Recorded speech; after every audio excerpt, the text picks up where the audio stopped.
Bendiciones con toda bendición espiritual en lugares celestiales a todas las iglesias, Centro Llano y Venezuela.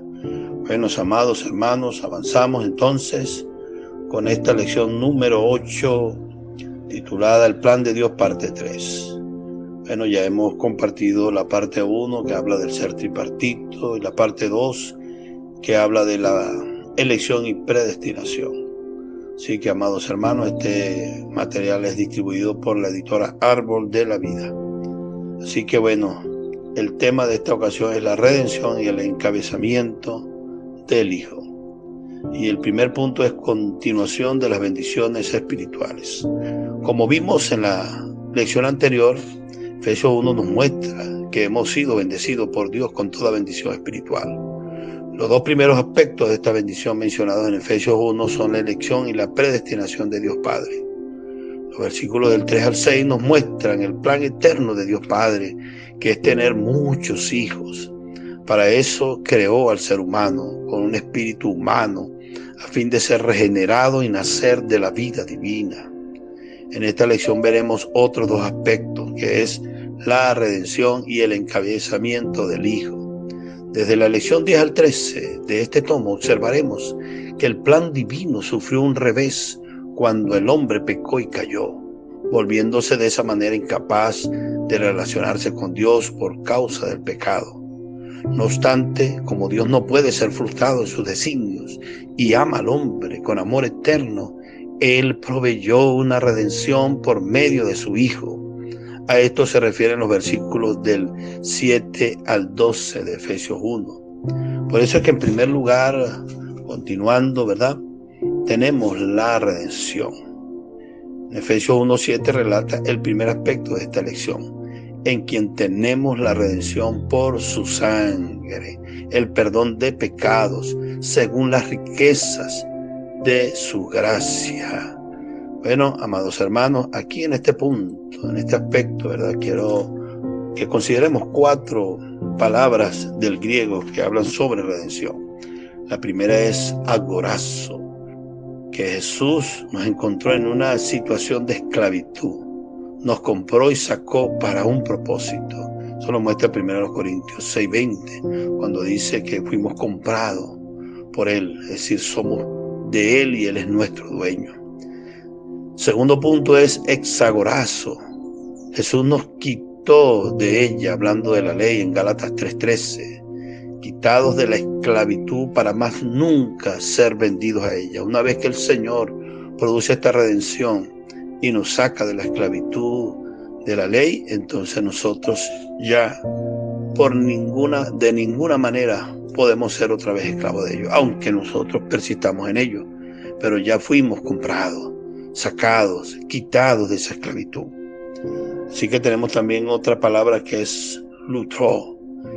Jesús pagó nuestro rescate, como dice primera carta de Pedro 1:18 y Tito 3:13 y 14.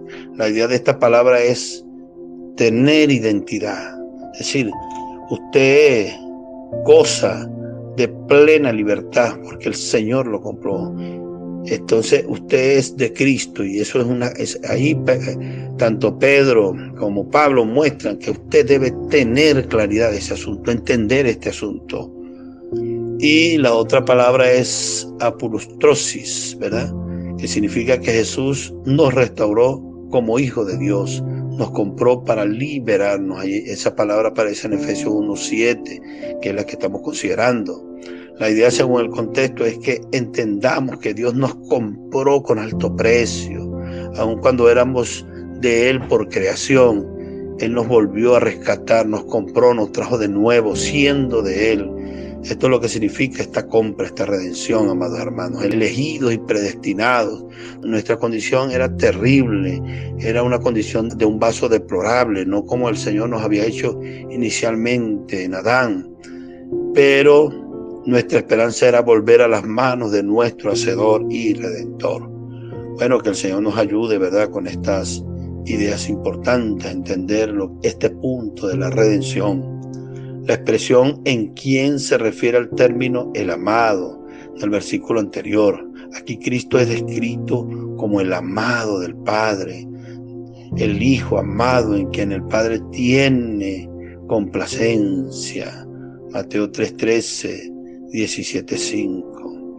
Hermano, en el amado tenemos redención por su sangre, la remisión de los pecados. Entonces remarca esta idea: el amado del Padre, el Hijo amado, en quien el Padre tiene complacencia, es aquel en quien tenemos la redención por su sangre, la remisión de los pecados.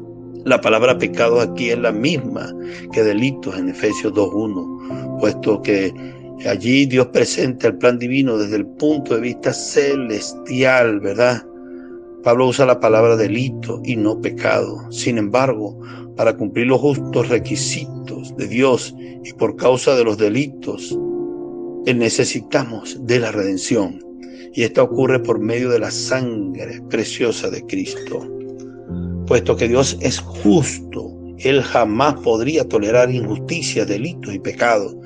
Como pecadores no podríamos ser el objeto de su gracia, aunque Él nos ame muchísimo, amados hermanos. Por esa razón fue necesario que se realizara una redención en favor nuestro, por medio de Cristo, que fue a la cruz y murió en nuestro lugar.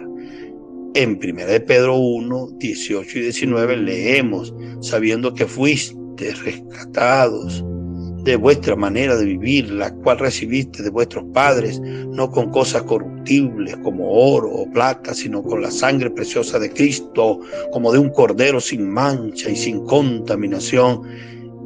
Aquí el derramamiento de la sangre de Cristo, como el Cordero de Dios, concede el perdón de pecados a todo aquel que cree. Entonces, remarca esta idea: la redención es objetiva, fuera de nosotros, realizada por Cristo en la cruz. El perdón es subjetivo, interior, aplicado a nosotros por la fe cuando creemos en el Señor Jesús. Entonces, del lado de Cristo, lo que Él hizo en la cruz fue la redención. Es decir, Él pagó un alto precio para traernos de regreso a Dios. Del lado nuestro, entonces ya sabemos, ¿verdad? Del lado nuestro, cuando creemos en la obra de Cristo realizada en la cruz, tenemos el perdón de los pecados. Esto es la redención que es aplicada a nosotros. Así que podemos decir que la redención es objetiva, ¿ok? Fuera de nosotros, realizada por Cristo en la cruz. Por otro lado, el perdón es algo subjetivo, interior, aplicado a nosotros por la fe cuando creemos en el Señor Jesús. Son como los dos lados de una misma moneda. Entonces veamos otro punto importante: las riquezas de la gracia divina. Tal vez cuando leemos la expresión según las riquezas de su gracia en Efesios 1:7, no tenemos idea del real significado de ella, porque la redención fue según las riquezas de la gracia de Dios. La respuesta a esa pregunta es compleja. Primero tenemos que ver que sin derramamiento de sangre no hay perdón de pecados. Por esto, en el Antiguo Testamento un animal era inmolado para que el pecador fuese aceptado delante de Dios. Esa sangre, no obstante, era una prefiguración y no una realidad. Solo cubría el pecado, no lo quitaba, según Hebreos 10:4. Además, ese ritual debía hasta repetirse centenas, hasta incluso millares de veces. Para realizar una redención eficaz y permanente, Dios necesitaba algo más que la sangre de un animal. ¿Dónde se podría encontrar tal sangre? La sangre de un hombre no sería adecuado, por cuanto todos pecados están destituidos de la gloria de Dios, según Romanos 3:23. Si la sangre de un animal, aunque fuera sin defecto, era solo una sombra, y la sangre de un hombre no era adecuado, parecía que Dios estaba en un callejón sin salida. Allí donde entran las riquezas de su gracia. Repita conmigo: ay, las riquezas de su gracia. Aleluya. El mismo Dios se hizo hombre, un hombre perfecto y sin pecado. Lo vemos en Juan 1:14, Hebreos 2:14, 4:15. Solamente Jesús, como hombre, podía derramar su sangre para hacer remisión de los pecados de una vez por todas. En Hebreos 10 y 12 nos los muestra. Obtener un hombre como él no fue fácil. era completamente distinto a la creación de todas las cosas. Para crear el universo y sus billones de aspectos, Dios simplemente dijo, sea, y fue.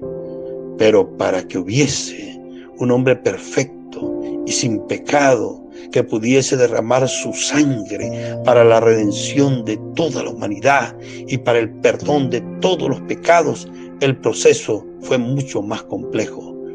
El Señor necesitó, amados hermanos, de una virgen pura para que el ser santo pueda ser engendrado. Lucas 1:35 nos muestra esta intención. Una vez que fue concebido del Espíritu Santo, Jesús tuvo que estar 9 meses en el vientre de María, nacer en un pesebre y huir a Egipto cuando aún era un bebé por causa de la persecución de Herodes. Luego tuvo que volver de allí para vivir en Galilea, una región despreciada, como un simple carpintero hasta los 30 años de edad, para solo entonces comenzar su ministerio terrenal. Aún así, él fue rechazado por los suyos, perseguido, traicionado, preso y condenado injustamente. Además, sufrió una violencia atroz y finalmente fue colgado en la cruz, donde permaneció en agonía y dolor desde las 9 de la mañana hasta las 3 de la tarde, teniendo una de las muertes más crueles e inhumanas que alguien podría sufrir. Entonces pudiéramos decir, remarque este asunto importante, la vida del Señor Jesús en la tierra, desde la concepción hasta la resurrección y ascensión, es una muestra de las riquezas, de la gracia de Dios para realizar la redención por nosotros. Hermanos, solamente después de todo esto fue sepultado, resucitado y ascendió al cielo, donde se sentó a la diestra de Dios para interceder día y noche por nosotros. Aleluya, gloria a Dios por esa victoria, porque es nuestra victoria contra todas las cosas que hoy podamos vivir, con todas las situaciones que hoy podamos tener. Nosotros somos más que vencedores en la victoria del Señor Jesús. Ay, hermanos, esta es una muestra de la riqueza de la gracia de Dios para realizar la redención por nosotros. Es por causa de esta gracia inmensurable que hoy podemos ser salvos. Tal gracia debe producir en nosotros una eterna gratitud. Una eterna gratitud. Gracias constantemente debemos dar al Señor.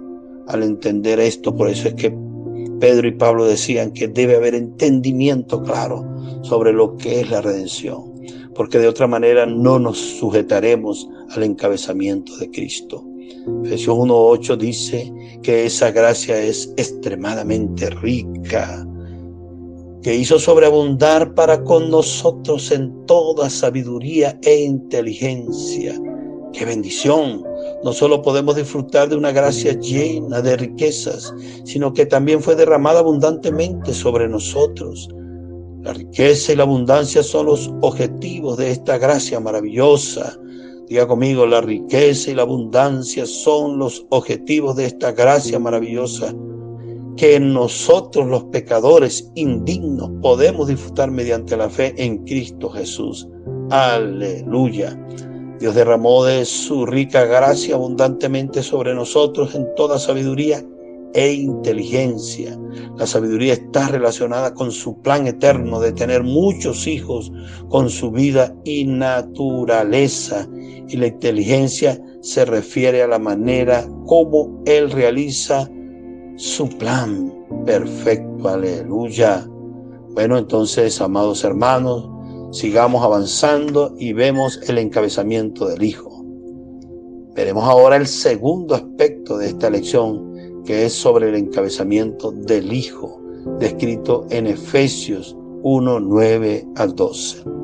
Al respecto, yo quisiera compartir con ustedes, ¿verdad?, el término que aparece allí en Efesios 1:9, cuando habla del misterio de la voluntad de Dios. Dice aquí Efesios 1:9, dándonos a conocer el misterio de su voluntad, según el beneplácito, el cual se había propuesto en sí mismo, de reunir todas las cosas en Cristo. Efesios 1, 9 al 10. Aleluya. Dios tiene una voluntad eterna según su plan y buen placer que se propuso en sí mismo antes de la fundación del mundo. Y esa voluntad excede muchísimo a los asuntos de la carrera, el empleo, la familia y demás cosas. Aleluya. Así que, amados hermanos, como Dios tiene una voluntad, muchos cristianos buscan a Dios y oran pidiendo que les revele su voluntad. Algunos jóvenes en la etapa de ingresar a la universidad oran para que Dios les muestre su voluntad con relación a qué carrera universitaria cursar. Otros oran con relación a la persona con quien deben casarse. Otros incluso oran y buscan a Dios para saber qué profesión escoger o qué empleo aceptar. Para muchos la voluntad de Dios se limita a cosas relacionadas con ellos mismos y no con Dios. Sin embargo, la voluntad de Dios es mucho más que eso. Dios tiene una voluntad eterna según su plan y buen placer que se propuso en sí mismo antes de la fundación del mundo, y esa voluntad excede muchísimo a los asuntos de la carrera, el empleo, la familia y demás cosas. La voluntad de Dios es la iglesia, amado. Repita conmigo, la voluntad de Dios es la iglesia en todos sus aspectos y con todo lo que ella representa en figura y realidad. La iglesia es la familia de Dios y la casa de Dios. También ese es el cuerpo y la novia de Cristo, que finalmente resultará en la esposa del Cordero, la ciudad santa, la nueva Jerusalén. Esa es la voluntad de Dios.